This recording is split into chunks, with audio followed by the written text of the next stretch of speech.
this video, I'll guide you on how to loop a video in Canva for seamless background playback.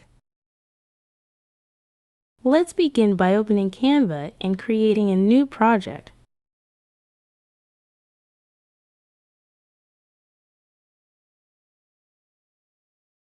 Navigate to Uploads, click on Upload Files, and upload your video to Canva. Drag and drop it onto the page.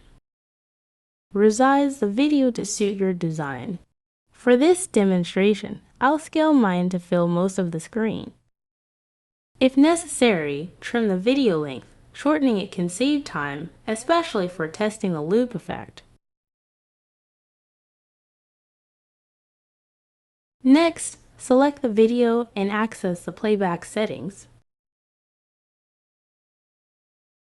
Click on Play on Repeat to activate looping. This feature ensures your video restarts automatically after it reaches the end. Preview your design. The video will loop continuously, creating a smooth background effect. Thank you for watching.